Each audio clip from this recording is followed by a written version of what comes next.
individuals that helped progress women's suffrage from the 1900s to the 1920s, ultimately gaining women the right to vote. A little bit of background information because women's suffrage didn't start in the 1900s. The women's suffrage movement has been around since the mid-1800s. That all started with the Seneca Falls Convention, which was the first women's right convention.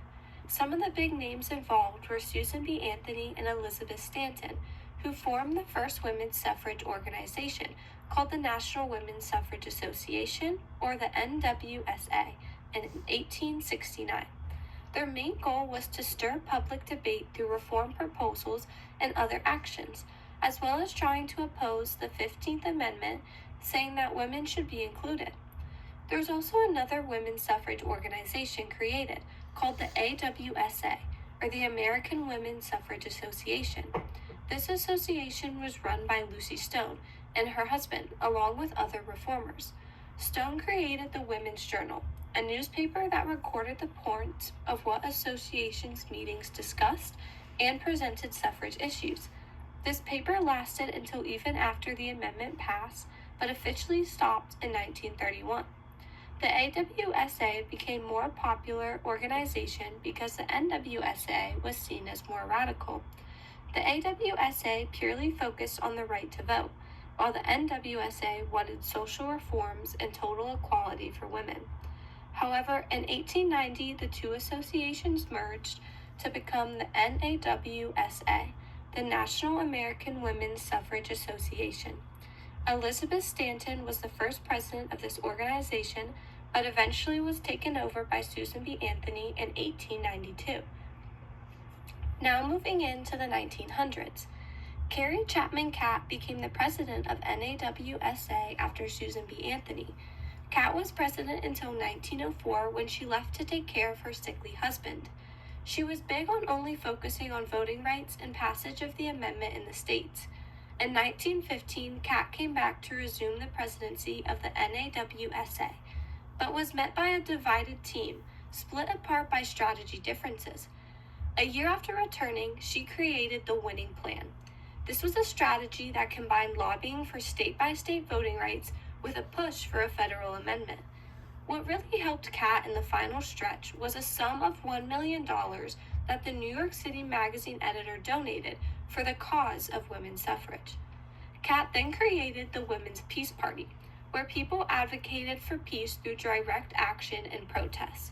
The party voiced for end of the war, stop arms control, and support women's suffrage. This party evolved into the Women's International League for Peace and Freedom, or the WILPF. The organization is still around today, making it the oldest active peace organization in the world. It aims at promoting peace and gender equality.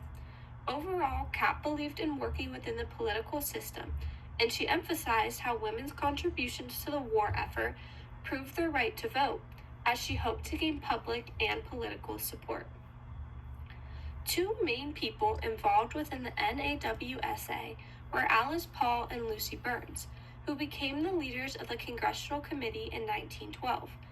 Lucy Burns originally began in Women's Social and Political Union, where she became an activist and spoke out.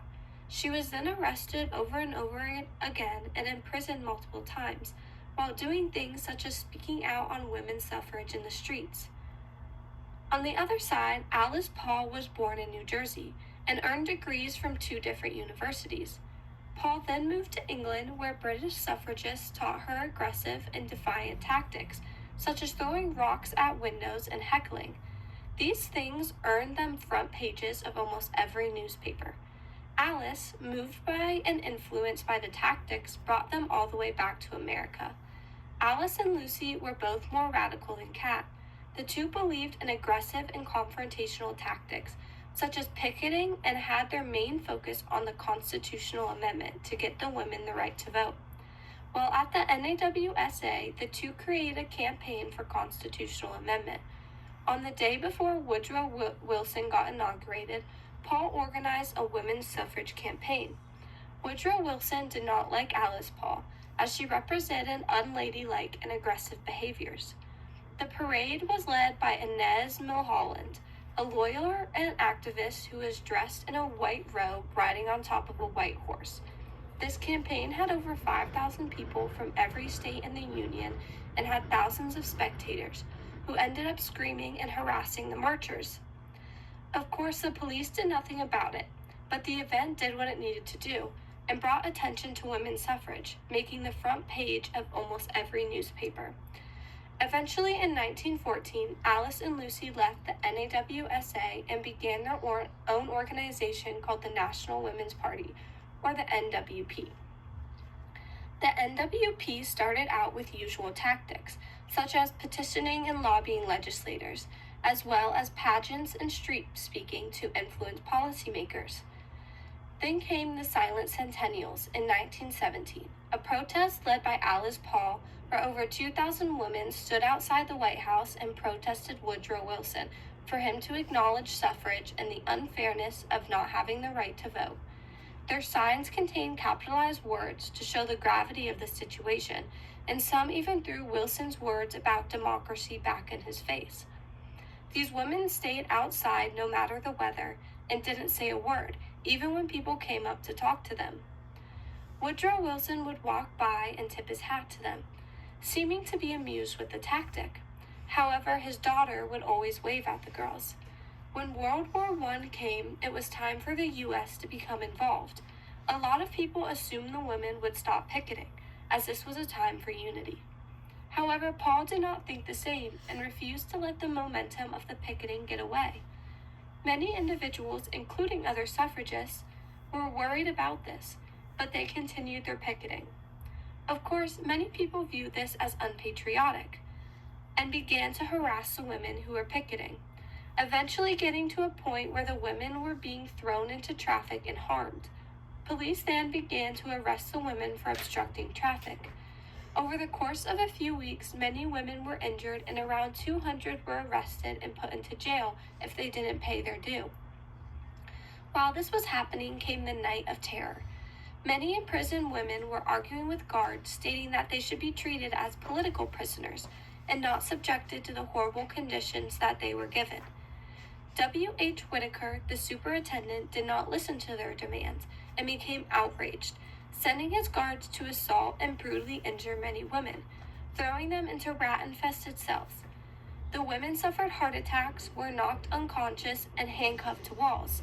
Alice Paul, in response to not being treated as a political prisoner, then began to lead the imprisoners to a hunger strike. She learned of this tactic in Britain, where you refused to eat any food. Guards reacted by forcing the prisoners to eat. They tied down the women and forced open their mouths, while they placed various devices inside the funnel to feed them, usually consisting of raw eggs. The tube would sometimes go down 20 inches inside of them and would damage their throat, teeth, and in some cases give them pneumonia. Alice Paul eventually was moved to a sanitarium, where they tried to get her declared insane. All of this was used as fuel, however, when people began protesting for the release and news of how they had been treating spread across the nation. Once Woodrow Wilson got wind of what was happening to the suffragists, he changed his position and began his support for the women. In the next few months, President Wilson went to Congress and other officials to lobby for women's suffrage and to get them to vote in favor of it. After this and the growing support of the suffrage movement, the House of Representatives and the Senate voted for the 19th Amendment to be ratified by the states. The amendment needed 3/4 of the states to be in favor of it, and it all came down to the state of Tennessee.